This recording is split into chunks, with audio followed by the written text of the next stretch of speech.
Yo les amis, c'est Kazin, j'espère que vous allez bien. On se retrouve pour la vidéo AR de la série, cette fois-ci Fight Paradox. Je m'amuse à faire toutes les AR que je trouve vraiment sympas et que certains trouvent très populaires aussi.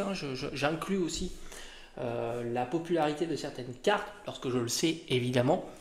J'essaye de fixer un budget limité de 15 euros, pas plus, et je t'avoue que sur Fight Paradox, c'est un petit peu plus complexe. Les cartes sont quand même pas si peu chères. On verra que dans cette petite liste, il y a quelques cartes à très bon prix.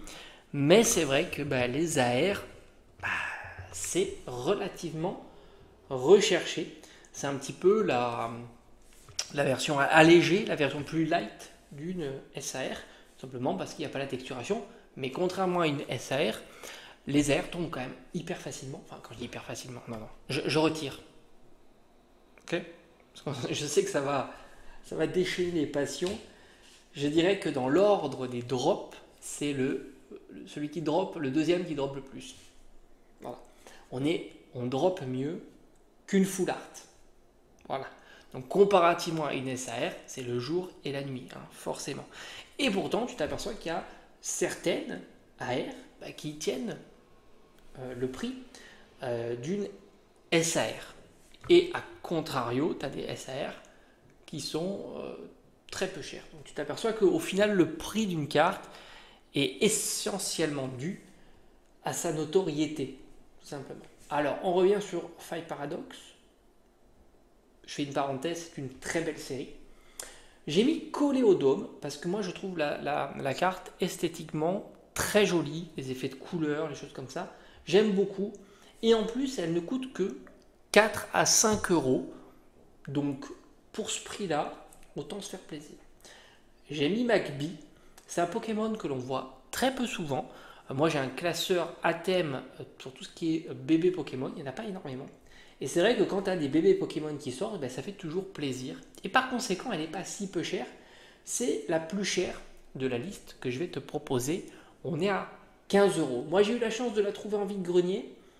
Je crois que je sais plus, c'est tellement compliqué de savoir comment j'ai payé. Je crois que je l'ai payé entre 5 et 10 euros.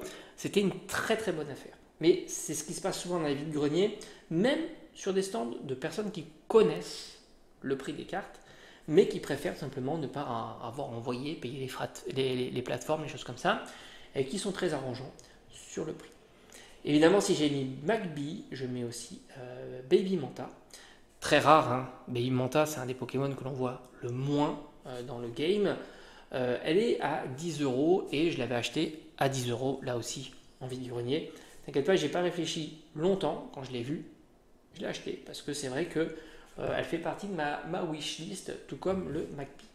Délestin, alors évidemment Délestin c'est pas du tout un Pokémon que je collectionne, mais je trouve la carte vraiment réussie, les effets de couleur très sympa et un petit peu comme Coléodome à 5 euros, autant pas se priver pour une carte comme ça.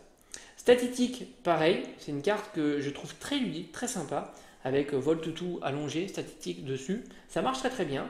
D'ailleurs, le prix n'est pas si peu cher pour un Pokémon peu populaire. On est aux alentours de 9 à 10 euros. Miasmax, lui aussi, j'ai pas pu ne pas le mettre parce que la carte est tellement bien réussie. D'habitude, c'est pas un Pokémon exceptionnel.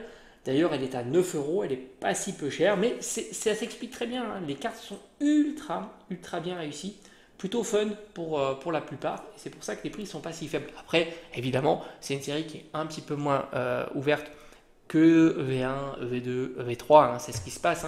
Il y a eu un petit peu on va dire, de lassitude sur les différentes ouvertures de ces cartes-là.